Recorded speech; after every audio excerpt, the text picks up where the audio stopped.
A graça e a paz, amados irmãos.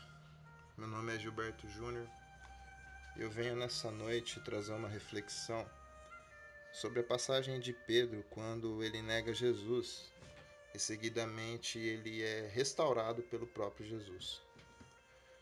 E a gente refletir como isso ocorre nos dias de hoje na nossa vida. Não no sentido de negar Jesus, até porque às vezes até pode acontecer isso na vida dos irmãos, mas eu não estou aqui para falar da vida particular de cada um, e sim a lição que a gente pode tirar com esse ensinamento e saber que a gente não pode confiar na força dos nossos braços, ok? Então eu convido os irmãos a abrir as Bíblias no livro de Marcos capítulo 14, no versículo 29. E eu vou ler o texto, tá?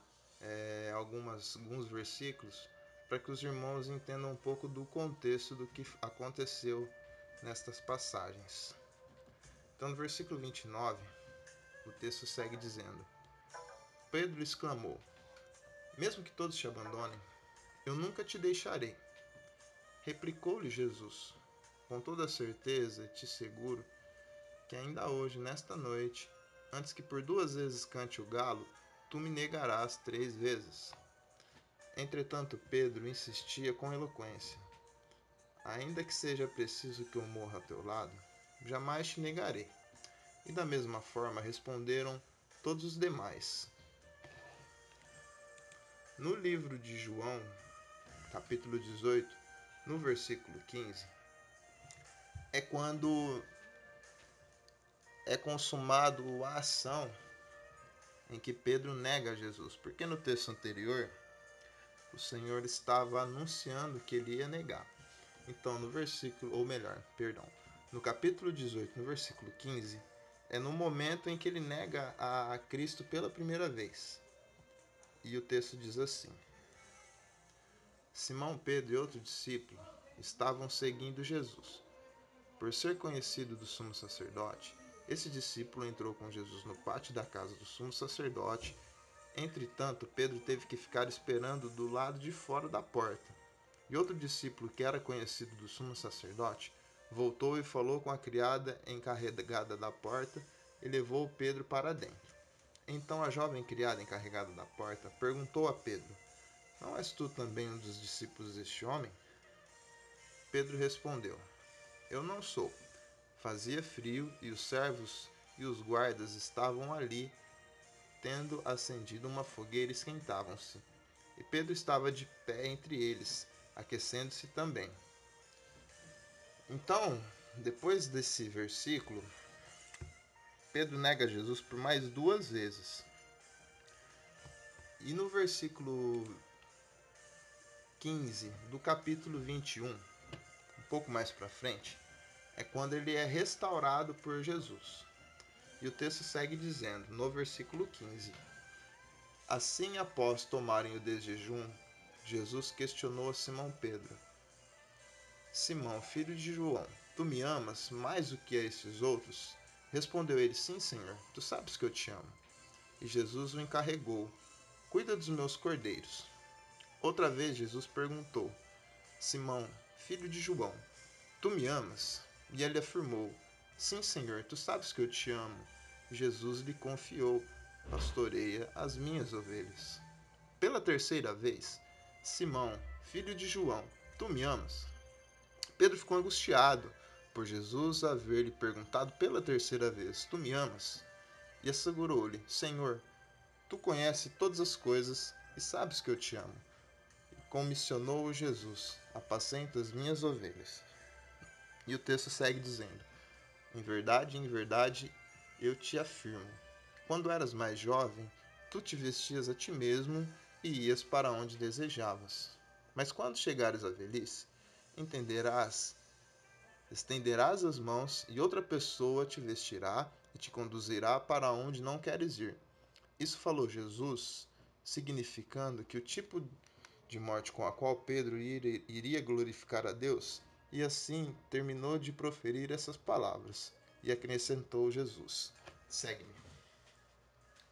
Então, o contexto, meus irmãos, de todos esses versículos que eu li, acredito que todos os irmãos já sabem.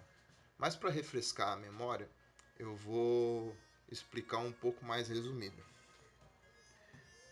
A uma certa altura do ministério de Jesus, ele sabendo que ele ia ser entregue às autoridades e passar pelo processo de crucificação, né, ressurreição e glorificação, ele avisou a Pedro que Pedro ia negar ele por 3 vezes. A gente vê no texto que ele explicou detalhadamente como isso ia acontecer. Tu me negarás por 3 vezes. O versículo seguinte foi quando Pedro negou ele na prática. E mais para frente a gente vê quando Jesus restaura Pedro, restaura a fé dele. Então, na primeira leitura, Pedro, quando ele disse que ele iria para Jesus, para a morte ou para o cárcere, ou seja, para a prisão, se necessário, ele não era convertido ainda. Ah, Gilberto, mas não era convertido? Não. O próprio texto diz isso. Porque em algumas traduções, o Senhor Jesus disse para Pedro: quando converterdes, apacenta as minhas ovelhas. Então, quando Pedro ele fez essa afirmação, ele estava confiando na força do braço dele. Porque Pedro ele era um homem valente, né? Ele era assim, meio que um bárbaro para a época dele. Né? Muitas vezes ele queria resolver tudo no tapa, né? Até porque quando Jesus foi ser preso, havia um soldado que se chamava Malcolm. E Pedro mirou a espada, com certeza foi na cabeça dele. O Malcolm que ali no momento de reflexo tirou a cabeça de lado e pegou na orelha dele.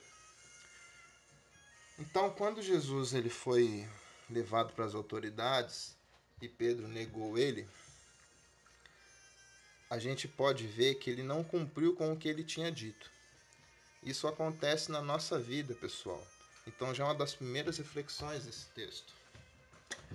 A gente muitas vezes confia na força do nosso braço.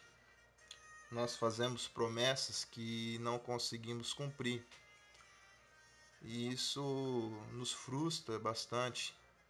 E o próprio Senhor Jesus disse que para a gente não prometer e nem jurar, né? No Sermão do Monte ele explica com mais ênfase esse assunto.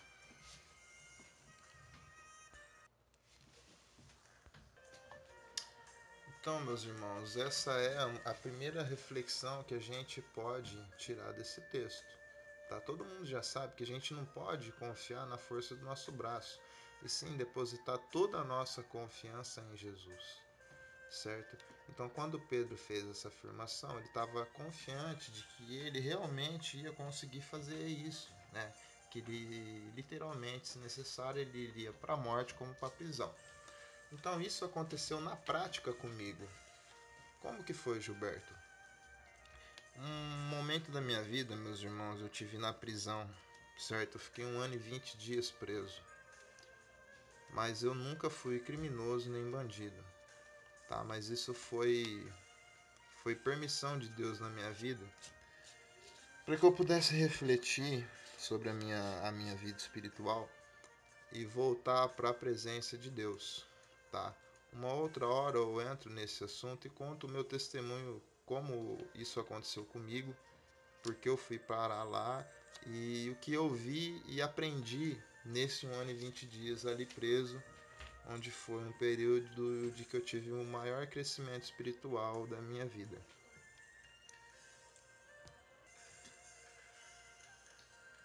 Por que eu estou querendo dizer isso? Porque quando eu estava passando por esse momento, eu pensei comigo mesmo, quando eu sair daqui, eu vou continuar na presença de Deus, não vou mais pecar, não vou cair mais, não vou voltar mais para o mundo. Bem parecido com a afirmação de Pedro, lógico, em épocas e em contextos diferentes, mas a ênfase dessa afirmação era baseada na força do meu braço, né? Acreditando que eu poderia fazer isso por mim mesmo. Mas foi quando eu quebrei a cara. Por quê? Porque eu saí da prisão e rapidamente eu voltei para a vida que eu tinha. Voltei para o mundo e caí até numa cilada de Satanás. No caso, quando Pedro fez essa afirmação, logo depois ele cometeu um pecado muito grave. E esse pecado foi negar Jesus. E em qualquer época, qualquer pessoa, em qualquer situação, negar Jesus é uma coisa muito grave, gente. Eu não cheguei a esse ponto de negar Jesus, mas eu caí num pecado que é assim, é muito sério na vida de um cristão. Tá? Eu não matei ninguém assim, eu não fiz nada hediondo ao extremo. É uma coisa que para a sociedade é uma coisa normal, mas para os cristãos é uma coisa muito séria, tá? Uma hora eu também faço um vídeo explicando sobre isso, tá? Mas, enfim, mesmo Pedro tendo negado a Jesus, ou seja, tendo cometido um pecado muito grave, né? Jesus, ele mostra o diferencial dele, que é o amor. Eu vejo essa passagem assim, eu fico muito admirado, porque realmente ele é muito paciente conosco. E quando ele encontra Pedro novamente, que ele no versículo, deixa eu ver aqui, no versículo 15 do capítulo 21, que é quando ele restaura Pedro, nesse momento, em umas passagens anteriores, eu não me lembro qual, me falha a memória agora, me desculpem, tá? Eu não sou muito bom em gravar versículo e capítulo, mas eu consigo absorver o que o texto quer dizer. Então, nesse momento, Pedro estava reunido com os discípulos ali numa casa e ele disse que ia pescar. Então, quando ele disse que ia pescar, a gente entende o quê? Ele estava com o sentimento, pela morte de Cristo, de que tudo tinha acabado, né? De que o sonho tinha acabado. O Cristo morreu, o nosso Senhor morreu, acabou tudo. Porque nesse momento eles não entendiam que a morte de Cristo era necessária e que ele ia ressuscitar e ia acontecer tudo que a gente viu até agora na humanidade, graças a Deus.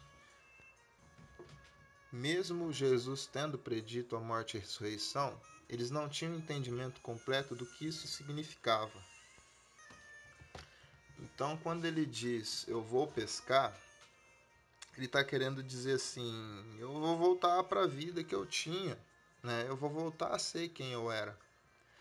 E isso acontece na vida da gente, irmãos, até nos dias de hoje. Quando a gente cai aí no mundo novamente, né? Ou volta para os pecados que a gente cometia, a gente sente um desânimo e uma sensação de frustração e de que não tem mais jeito.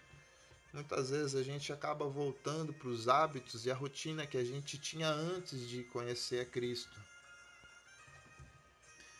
Mas aí, então, Jesus encontra com Pedro e ele chama Pedro para uma conversa particular. E ele pergunta para Pedro se ele ama a Jesus. Então ele pergunta: Pedro, tu me amas? E Pedro, ele se sente constrangido, porque com certeza nesse momento, na cabeça dele, ele lembra de quando ele afirmou que ia para o cárcere e para a prisão, se necessário, com Jesus. Então ele se sente muito constrangido, porque ele sabe que ele não cumpriu o juramento que ele fez ao Senhor. E isso acontece com a gente também. É mais uma coisa que acontece com a gente, né? Essa frustração. Alguns teólogos, né, têm diversas linhas de interpretação teológica. E uma delas diz que no grego, que foi a língua que foi escrita boa parte do Novo Testamento, nesta passagem que eu vou dizer agora, quando ele pergunta a primeira vez, Pedro, tu me amas?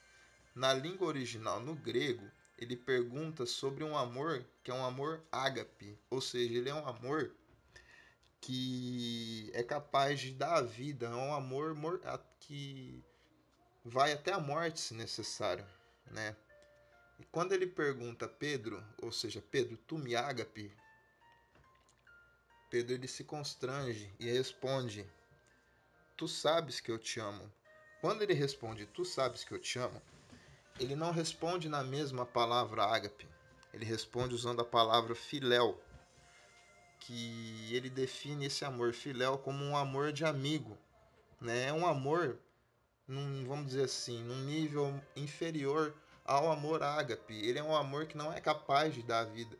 Ou seja, então ele responde para Jesus: Senhor, tu sabes que eu gosto bastante de você, mas não ao ponto de dar a vida.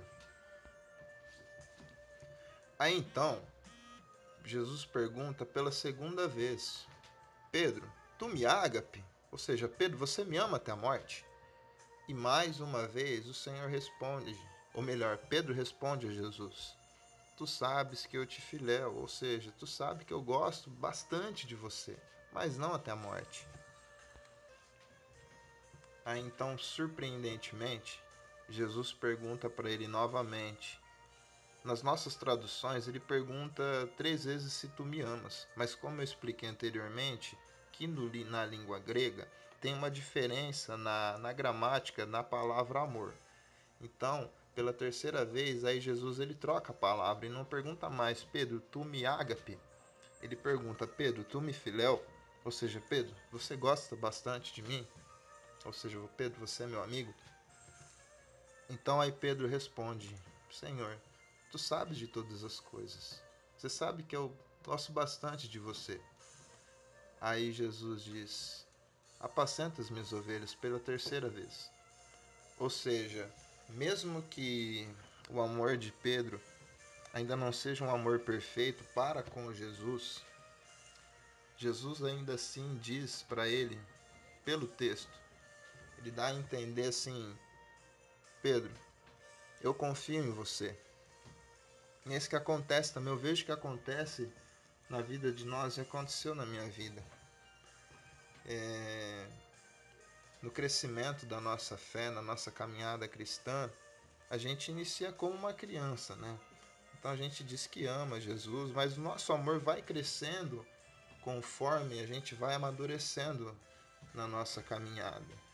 É lógico, com certeza, no início da caminhada, nem todo mundo está pronto para dar a vida por Jesus ou pelo ministério da cruz. Mas muitos irmãos, muitos cristãos, a gente pode ver aí no canal de Portas Abertas e até os irmãos aí da Janela 1040, muitos estão realmente prontos para dar a vida a Jesus. E isso acontece na prática, a gente pode ver isso na internet. E Jesus sabe do nosso crescimento na fé.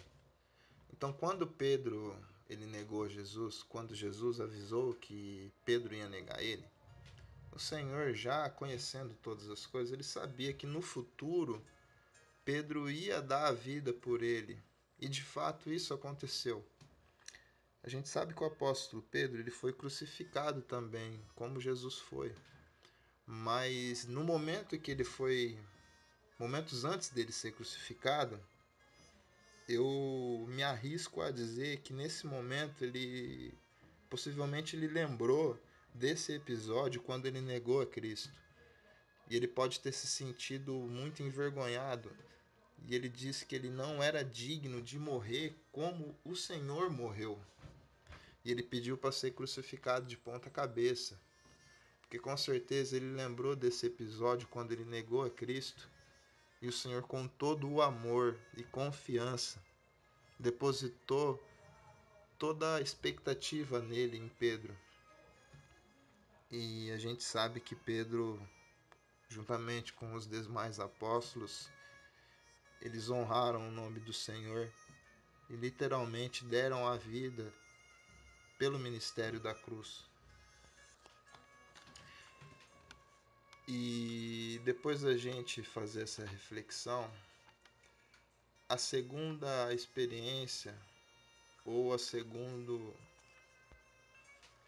o segundo ensinamento que a gente pode tirar dessa passagem é que o cair é do homem e o levantar é de Deus. Muitos dizem isso, né? Muitos de nós já ouviu essa frase que virou até assim um bordão muitas vezes. E muitos religiosos dizem essa frase, essa afirmação, ela não é um texto bíblico e realmente não tem nada escrito dessa forma na Bíblia.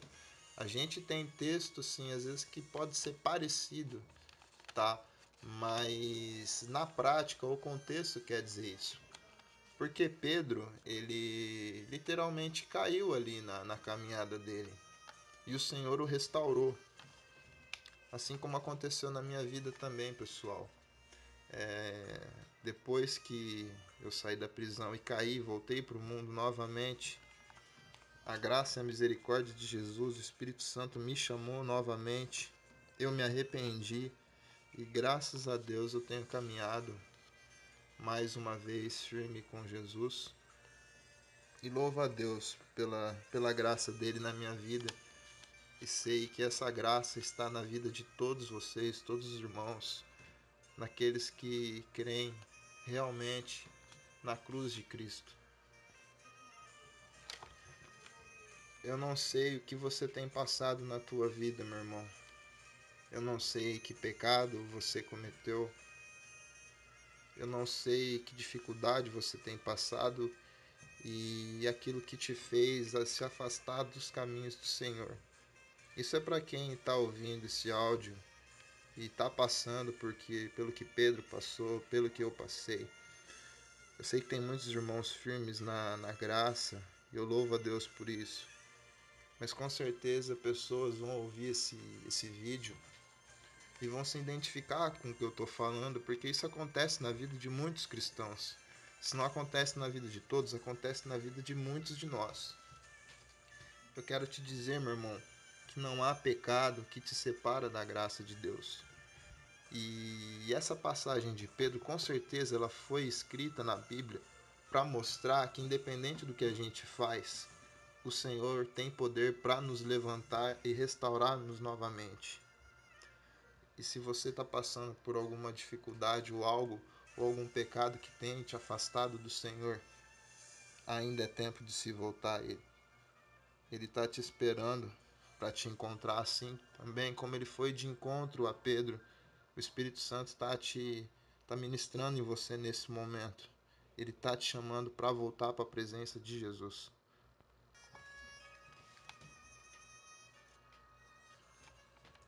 Outro ensinamento que a gente pode tirar também deste texto é sobre a maturidade para a obra de Deus. Porque quando Pedro negou Jesus e antes dele ser restaurado, Jesus disse para Pedro que quando ele se converter, para ele apacentar as ovelhas de Cristo. Ou seja, Pedro não era convertido, e quem disse isso foi o próprio Jesus. E em textos anteriores a esse, Jesus ele enviou uma comissão de 70 discípulos para ministrar o evangelho, curar enfermos e expulsar demônios. A Bíblia ela não afirma nominalmente quem eram os 70 discípulos, mas por uma questão de lógica, sabendo que os 12 apóstolos eles estavam num momento de treinamento para exercer o futuro ministério de apostolado deles, eu acredito que com certeza os 12 faziam parte dessa comissão, incluindo Pedro e o próprio Judas, o traidor de Jesus. Então eles expulsaram demônios de fato e relataram isso a Jesus e curaram enfermos e ministraram o evangelho. Porém, nessa época, pelo que Jesus disse mais para frente, quando se converter a apacentar as minhas ovelhas, Pedro não era convertido nesse momento. Então entendo que uma total conversão de uma pessoa é quando ela deixa de botar a fé em qualquer coisa do mundo, inclusive nela mesma, para depositar toda a sua confiança em Jesus. E quando uma pessoa ela se converte por completo, ela se torna capaz para exercer o ministério a ela confiado, para ela ser efetiva na obra. A pessoa alcança, a gente costuma chamar de maturidade espiritual. Eu não quero entrar aqui em méritos se uma pessoa que ainda não se converteu a esse ponto, ela é salva ou não. A palavra de Deus diz que aquele que crê é salvo, aquele que aceita Jesus é salvo.